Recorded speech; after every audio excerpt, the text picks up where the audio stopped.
Hello everyone, welcome to our presentation. Our topic is flooding in Cabbage Tree Island. My name is Ziyi Jia and my partner is Jiahe Li. Before it all begins, let me describe the emergency scenario.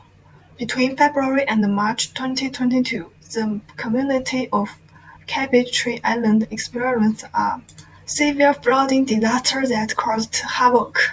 Cabbage Tree Island is uninhabitable and the community's more than 108 residents, half of whom are children, have been displaced. There is no electricity or clean water and many people have only the clothes on their backs. After that, residents have been temporarily recruited to association campings in Warderdale and Ballina, but they are eager to return home. However, in 2023, the government had decided not to rebuild the land and house that Cabbage Island has lost. This decision has stirred anger and confusion among the residents. So, we have divided this presentation into 4 parts, which are natural factor analysis, human factor analysis, framework analysis, and scenario rescue analysis. Next, let's analyze the causes of the flooding. Cabbage Tree Island is located in Ballina Shire, located in North River region of New South Wales. And it is located on the Richmond River about 15 kilometers upstream from the coastal town of Ballina. The Richmond River is a relatively large coastal river that streams a catchment of about 6,900 square kilometers. It's very long-lying. The elevation just 7 foot, and the minimum elevation is minus 10 foot. There are 520 places within a radius of 100 kilometers from the center of Cabbage Tree Island. This is our model. About the climate is warm in Ballina. Ballina is a city with a significant rainfall. Even in the driest months, there is a lot of rain. The mean temperature prevailing in the city of Ballina is recorded as 19.9, and according to statistical data, precipitation here is about 1,157 per year. The driest month is September with 42 millimeters of rainfall. Most of the precipitation here falls in January, averaging 142 millimeters. So I have summarized their pictures show that stories and they want to go home. In addition, the Aboriginal population in NSW is increasing in size. Aboriginal and Torres Strait Island people make up 3.4% of the NSW populations. This is up from 2.9% in 2016 and 2.5% in 2011. Also, the number of Aboriginal people being educated is increasing. The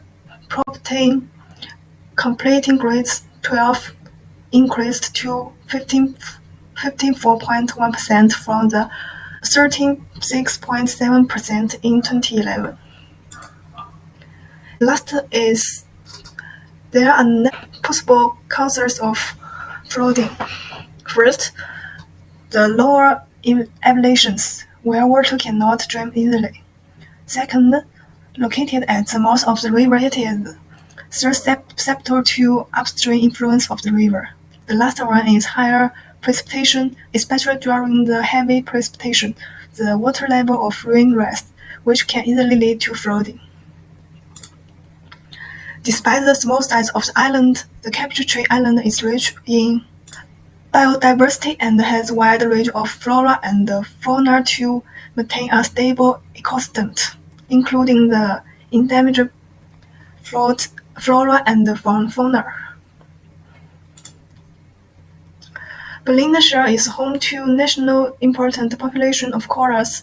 Koalas are listed as endangered. So fraud causes a lot of damage to the ecosystems, especially for the endangered species, which that's why it's also important to know how to protect plants and animals during the floods. Next is part 2, human factor analysis. Its indigenous community of more than 108 people, half of them are children. The latest local public school is Cabbage Tree Island Public School.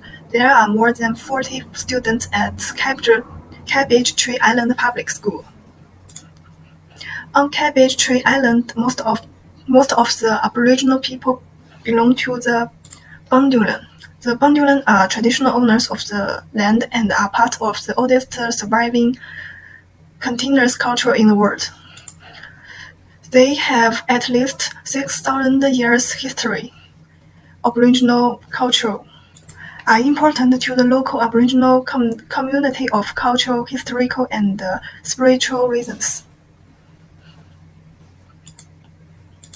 The Aboriginal people are Aboriginal Australia who are original constituents of a region based roughly around the north coast area of New South Wales. This island has their traditional culture and ancestral imprint. They have been living with their people for generations, and the Cabbage Tree Island is their spiritual home that links the binds them together. Here are some about their desires to go home. Last is there are a number of organizations and policies here to help Cabbage Tree Island, such as SAS, Berliner Shire Council, and the Australia Government Department of Education. That's my part. Thank you. Next, I would like to present the framework analyze the theoretical framework applied to our program and precedent study. In order to get our design practice in the context of current emergency scenario on Cabbage Tree Island, we must evaluate a number of framework and methodologies. It is critical to evaluate the nature of the emergency as well as the serious and trauma encountered by the Aboriginal people in this scenario, while selecting an acceptable framework. In post-disaster interviews, Cabbage Tree Islanders cited their culture and family ties are related to the land they are living. Land is essential to Aboriginal people's well-being and culture. As a result, solutions should include comprehensive mental health adjustment and cultural respect for First Nations. Preparedness solutions should be simple to comprehend, easy to learn, share, and implement. The National Strategy Framework aims to get and inform reforms to Aboriginal and Torres Strait Islander people's mental health, social, and emotional well-being. Given the policy include displacement of local citizens from their homes, as well as the emotional sensitivity and cultural significance of post-flood residents, the framework is relevant to get our design solution for mental health. Social determinants like as education and unemployment, as well as broader difficulties originating from colonization and its intergenerational legacy, all have an impact on emotional well-being. Many of these life stresses are the result of unequal experience with significant modern socio-economic variables, such as forcible land disposition and displacement from home, which islanders are experiencing. At the same time, Aboriginal people who are forced to leave their community and lands will face several changes and setbacks in their communities, language, kinships, tribes, and way of life. Support for Aboriginal networks, community-owned service, and community self-governments are among the suggested initiatives in the strategy framework. Due to the image, it shows the self-concept are based on collective concept, and the self is intricately linked to and rooted in the family and community. The State of Victoria Aboriginal Cultural Heritage Report repeats on several occasions that land its Aboriginal cultural heritage and the method of belonging and connecting to culture, spirituality, people, and identify.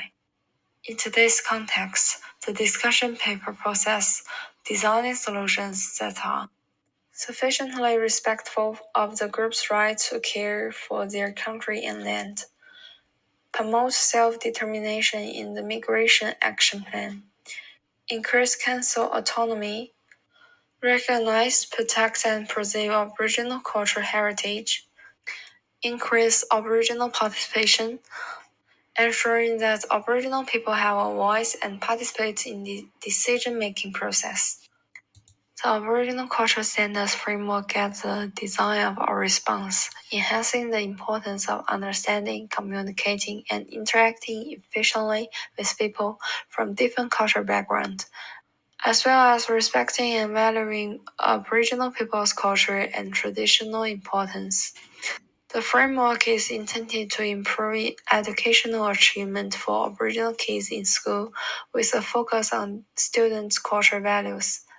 As a result, it can be utilized to direct cultural awareness and development in design practice.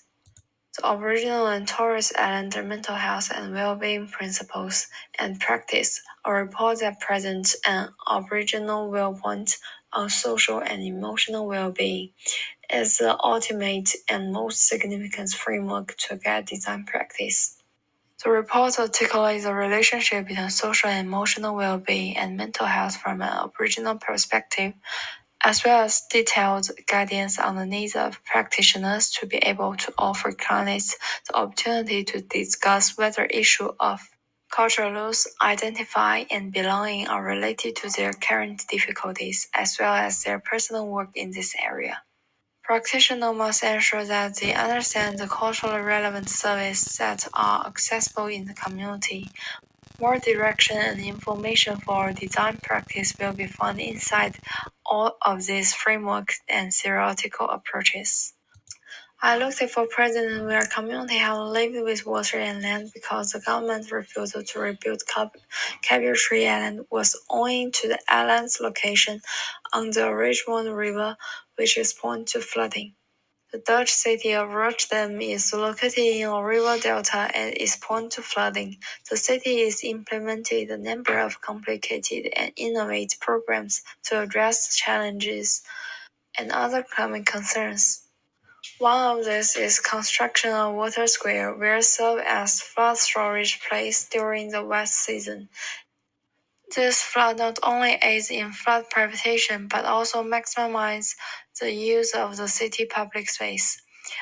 At Cabbage Island, similar water management strategies can be applied while also increasing community gathering space and promoting community togetherness. Anhel Parking Park in Copenhagen has originally created in 1920s in a low-income neighborhood. Since then, the park has been rebuilt to maintain its historical beauty while bracing for climate change.